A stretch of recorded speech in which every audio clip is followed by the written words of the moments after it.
Tata classes में आपका स्वागत है। तो आज की बड़ी खबरें मैं लेकर आया हूं, तो इस वीडियो को शुरू से अंत तक देखेंगे। तो सबसे पहले 65वीं बीपीएससी मेंस, जैसा कि मैंने बताया कि 13, 14 और 16 को हो सकती है, ऐसी चर्चाएं चल रही है। और इंटरव्यू है जो कि आपको अक्टूबर के 4 या लास्ट में हो सकती है, शुरू हो सकती, मतलब 65वीं बीपीएससी की मेंस के बाद ही शुरू हो सकते, ऐसी चर्चाएं हैं। अब देखना है कि आगे क्या नोटिफिकेशन आता, लेकिन जो चर्चाएं हैं उसके अनुसार आपको 65वीं बीपीएससी मेंस पहले होगी। तो आपको ये खबर है जो कि कल ही है, हालांकि मैंने बता दिया था। तो अब क्या है आज की, तो शिक्षकों की बहाली प्रक्रिया पर रोक के मामले में 21 को सुनवाई। तो आज है जो कि मैं आपको पूरा बताऊंगा डिटेल, ये तो बताऊंगा ही, उसके बाद निजी सहायक पुस्तकालय अध्यक्ष के कितने पद हैं, इसके योग्यता पैटर्न भी बताऊंगा, तो अंत तक जरूर देखें। तो राज्य के प्राइमरी स्कूलों में शिक्षकों की होने वाली बहाली प्रक्रिया पर लगी रोक को हटाने से हाई कोर्ट ने साफ ही इनकार कर दिया है। आवेदकों की ओर से बताया गया कि इस परीक्षा के माध्यम से पूरे राज्य में लगभग 94,000 शिक्षकों की बहाली की जानी है। अगली सुनवाई है जो कि 21 सितंबर को होगी। कोर्ट को बताया गया कि शिक्षा विभाग ने प्राइमरी शिक्षकों की बहाली के लिए गत वर्ष 5 जुलाई को अधिसूचना जारी की थी। इसके आलोक में विभाग ने 8 जून को प्रारंभिक शिक्षक बहाली के लिए विज्ञापन प्रकाशित किया गया था। इसमें कहा गया कि एनआईओएस द्वारा संचालित सेवाकालीन 18 माह के डीएलईडी एवं टीटी तथा सीटी पास उम्मीदवार 15 जून से 14 जुलाई तक आवेदन दे सकते हैं। विज्ञापन में ही मेधा सूची की तैयारी सहित उसका अनुमोदन, सूची का प्रकाशन, आपत्ति का निराकरण सभी के लिए समय सीमा निर्धारित की गई थी। इसी बीच विभाग ने 15 जून को एक स्मृति पत्र जारी कर सीटीईटी पास उम्मीदवारों को आवेदन नहीं लेने का निर्देश जारी कर दिया।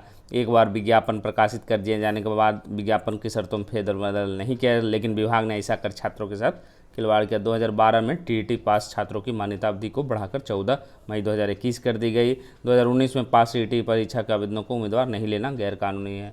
तो ये है जो कि कोर्ट का फैसला आया है। शिक्षकों की बहाली पर प्रक्रिया पर रोक के मामलों में अब 21 को सुनवाई होगी। अब दूसरी बड़ी खबर क्या है उसके बारे में मैं आपको बताऊंगा। जेई मेंस का जो कि आपको प्रश्न पत्र व आंसर की है जो कि अपलोड कर दिया गया है। तो नेशनल टेस्टिंग एजेंसी ने 1 से 6 सितंबर तक 12 शिफ्ट में आयोजित हुई जेई मेंस का प्रश्न पत्र अभ्यर्थियों के लॉगिन और आंसर की वेबसाइट पर है, जो कि आपको वेबसाइट क्या है www.jemain.nta.ac.in पर अपलोड कर दी गई। प्रोविजनल आंसर की पर अभ्यर्थी है जो कि 10 सितंबर की सुबह 10 बजे तक है जो कि आपत्ति दर्ज करा सकते हैं। आपत्ति के लिए प्रति प्रश्न है जो कि 200 रुपये की फीस जमा करनी होगी। आपत्ति सही होने पर राशि लौटा दी जाएगी, गलत होने पर जब्त कर ली जाएगी। आपत्ति विशेषज्ञ समीक्षा कर ही गुरुवार को फाइनल आंसर की जारी कर देंगे, जिसके आधार पर रिजल्ट 10 या 11 सितंबर को जारी किया जाएगा। 12 व 13 सितंबर की बैंकिंग परीक्षा स्थगित हो गई है। तो institute of banking personal selection IBPS ने क्षेत्रीय ग्रामीण बोर्ड भर्ती 2020 की प्रारंभिक परीक्षा स्थगित कर दी है। यह परीक्षा अब 12 व 13 सितंबर को ऑनलाइन मोड पर होनी है। बोर्ड ने अपनी आधिकारिक वेबसाइट ibps.in पर नोटिस जारी कर इस संबंध में जानकारी दे दी है। 15 सितंबर के बाद निकलेगा मेडिकल काउंसलिंग का रिजल्ट। तो सामान्य चिकित्सा पदाधिकारी के लिए हुए मेडिकल काउंसलिंग का रिजल्ट 15 सितंबर के बाद निकलेगा। इन दिनों बिहार तकनीकी सेवा आयोग में काउंसलिंग में शामिल हुए अभ्यर्थियों को अंकों व अन्य व्यक्तिगत विवरणों के वेरिफिकेशन का काम चल रहा है, जिसमें कम से कम 1 सप्ताह और लगेगा। 4012 पदों पर नियुक्ति के लिए आयोग द्वारा 18 अगस्त तक के लिए गए काउंसलिंग में 4250 डॉक्टर शामिल हुए, जिनमें से हर की आरक्षण श्रेणी सूची तैयार की गई और विवरणों का मिलान किया गया। कुछ आरक्षित पद खाली रह सकते हैं, मतलब आपको 15 सितंबर के बाद मेडिकल काउंसलिंग का रिजल्ट है जो कि निकल जाएगा। अब आते हैं जो ये बहाली जो आई है उसके बारे में चर्चा करते हैं। तो किसकी कितनी पद है, तो आपको मैंने कल भी बताया था कि कितनी पदें हैं, उसके बाद बताऊंगा। तो सबसे पहले जो कि आप देख रहे हैं 145 जो कि निजी सहायक के पद का सृजन किया गया। इसकी बहाली भी इलेक्शन बाद है जो कि आने की संभावना है। तो आपको लिए इसके लिए योग्यता क्या चाहिए, तो योग्यता के लिए मैंने पटना हाईकोर्ट की वेबसाइट पर गया हूँ और उसी के आधार पर मैं, क्योंकि ये परीक्षा हुई है, तो ये क्या होगा, ये देख रहे हैं आप पर्सनल असिस्टेंट का 2019 में वैकेंसी निकली थी कैंडिडेट का, और ये ऑनलाइन वेबसाइट पर जो कि 22/5 से 11/6 तक है जो कि भरना था। तो आप देख सकते हैं कैंडिडेट क्या होना चाहिए, must be citizen of India. क्या होना चाहिए, सिटीजन ऑफ इंडिया होना चाहिए। गुड कैरेक्टर क्लीन है। एज लिमिट है जो कि 21 से 35। डेट ऑफ एडवर्टीजमेंट, जिसमें डेट ऑफ एडवर्टीजमेंट की शुरुआत होगी उसी दिन से जो कि आपको 21 ईयर से 35 ईयर एज होगी। और आपको रिलैक्स में भी candidate suitable candidate category reserve category 1 लिए जो कि 5 ईयर से जो कि मिलेगा। अगर आप बिहार गवर्नमेंट में हैं, सेंट्रल या स्टेट गवर्नमेंट में हैं तो फिर आपको 5 वर्ष की छूट मिल सकती है। मिनिमम क्वालिफिकेशन क्या है? तो minimum qualification bachelor degree in any faculty recognized, मतलब जो कि ग्रेजुएशन होना चाहिए।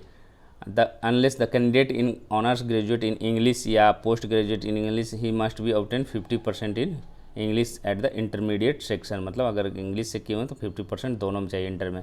The candidate shall possess certificate of English shorthand and English typing form, मतलब ये शॉर्ट हैंड और टाइपिंग का भी आपको चाहिए certificate. The certificate above mentioned must have been obtained within 1 year immediately preceding date advertisement seeking application for appointment, मतलब 1 साल के अंदर का होना चाहिए।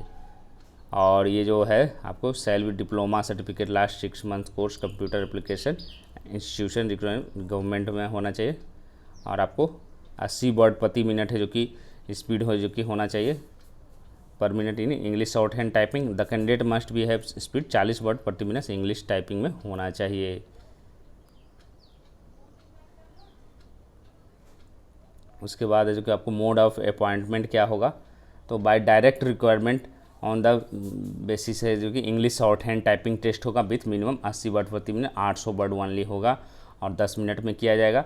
35 मिनट में जो कि ट्रांसक्रिप्शन किया जाएगा, 15 minute for revision short hand immediately और टाइपिंग है जो कि 40 मिनट दिया है। इंग्लिश लैंग्वेज एंड ग्रामर है जो कि टेस्ट होगा। उसके बाद क्योंकि नॉलेज ऑफ कंप्यूटर एप्लीकेशन, 5वां जो कि ओरल इंटरव्यू आपको होगा। एक्यूरेसी जो कि 90% है जो कि इंग्लिश और हिंदी शॉर्ट हैंड में है जो कि इंग्लिश शॉर्ट हैंड में जो कि टाइपिंग टेस्ट है जो कि होना चाहिए। 95% in English typing test, 60% English language and grammar test and 60% mark computer application था। 30% मार्क जो कि और फीस जो कि लगभग वही, क्योंकि अगले साल निकाली गई तो 700 रुपये आपको जनरल की रहेगी, बाकी SC/ST के लिए 175 रुपया रहेगी। और बाकी है जो कि दिया हुआ है कि आप कैसे कैसे, मतलब आपको साफ हो गया ग्रेजुएशन है जो कि आपको किसी डिग्री होना चाहिए। और इंग्लिश में अगर है तो आपको 50% है जो कि एनी फैकल्टी या इक्विवेलेंट प्रेफरेंस में भी given law graduate to preference दिया जाएगा लॉ ग्रेजुएट को। अनलेस कैंडिडेट है जो कि ऑनर्स ऑफ ग्रेजुएट इंग्लिश किए हैं तो इच इक्विवेलेंट फॉर्म रिकॉग्नाइज, मतलब लॉ ऑफ ग्रेजुएट है तो आपको ज़्यादा प्रेफरेंस दिया जाएगा। तो ये आपकी परीक्षा का शेड्यूल रहा, आपको देख सकते हैं। ये आपको ये पहले एक परीक्षा हुई थी, कहाँ हुई थी ये आप इस जगह भी चेंज हो सकती है। पाटलिपुत्र इंडस्ट्रियल एस्टेट में 24 अगस्त 19 को हुई थी पर्सनल असिस्टेंट की, और 3 शिफ्ट में परीक्षा हुई थी। पहला में क्या हो जाएगा आपको देख सकते हैं, English shorthand dictation and typing test है जो कि 60 मिनट का होगा, शॉर्ट हैंड 800 वर्ड 10 मिनट में, रिवीजन शॉर्ट हैंड का 15 मिनट में, और पैसेज है जो कि टाइपिंग है जो कि अब द पैसेज 35 मिनट। फिर दूसरा टेस्ट क्या होगा, नॉलेज ऑफ है जो कि आपको computer application test, duration 10 minute का होगा, मल्टीपल चॉइस क्वेश्चन होगा, 15 क्वेश्चन होंगे। टेस्ट थ्री क्या होगा, English language and grammar test, duration 20 minute, multiple choice question है जो कि रहेगा। इंग्लिश टाइपिंग टेस्ट है जो कि ड्यूरेशन है जो कि 10 मिनट्स रहेगा। Passage typing of 400 word the passage displayed computer से, जनरली जो कि आपको इंग्लिश में ही शॉर्ट हैंड करना पड़ेगा, क्योंकि पटना हाई कोर्ट में जो काम होते हैं जनरली इंग्लिश में ही होते हैं। तो ये रहा आपको निजी सहायक के क्या योग्यता रहेगी, एज लिमिट क्या होगी, आयु सीमा क्या होगी, योग्यता क्या होगी, तो आप देख सकते हैं इसको वेबसाइट पर, पटना हाई कोर्ट के रिक्वायरमेंट वेबसाइट पर भी आप देख सकते हैं। अब है जो कि आपको लाइब्रेरियन का बताने की कोशिश करूँगा कि 26 पद जो हैं इसका योग्यता क्या चाहिए। लाइब्रेरियन को पहले 1 सीट थी, ये 4600 ग्रेड पे की पोस्ट होगी और आपको लेवल 7 की होगी। और ये graduate with degree library science and diploma in computer science application for recognized university having experience service in high court और central state library institute national. ये प्रेफरेंस है जो कि आपको लॉ ग्रेजुएट का इसमें भी दिया जाएगा। ये भी है जो कि आपको एज लिमिट है जो कि 18 से 37 वर्ष का होगा। 1 जनवरी 2019 से है, तो अगर इससे आती है इसी साल तो 1 जनवरी 2020 से सिलेक्शन पीरियड हो जाएगा। Selection will be made basis on interview होगा। इसमें एग्जामिनेशन फीस है जो कि 600 रुपया रहेगा। एग्जामिनेशन फीस सबको 600 रहेगा।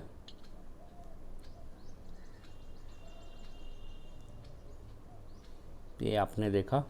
और इसकी जो कि आपको लेवल 7 रहेगी। पर्सनल असिस्टेंट की भी कितनी रहेगी वेतन, तो लेवल 7 की पहले 131 वैकेंट पोस्ट के लिए निकली थी, अब इस बार 145 के लिए निकलेगी। तो दोनों का क्या होगा, लाइब्रेरियन और दोनों का लेवल 7 है जो कि वेतन रहेगा, 4600 ग्रेड पे की रहेगी। तो ये रही आपको 26 है जो कि पुस्तकालय अध्यक्षों, और आपको 145 है जो कि निजी सहायकों के लिए जो कि किस तरह की योग्यता रहेगी आप देख सकते हैं। अगर आपको और भी कॉन्फिडेंस होना है तो आप है जो कि जाकर पटना हाईकोर्ट के रिक्रूटमेंट वेबसाइट पर जाकर देख सकते हैं, मैंने उसी से जो कि लिया है इसे। तो आपको अपडेट कैसा लगा, तो इसी के साथ धन्यवाद।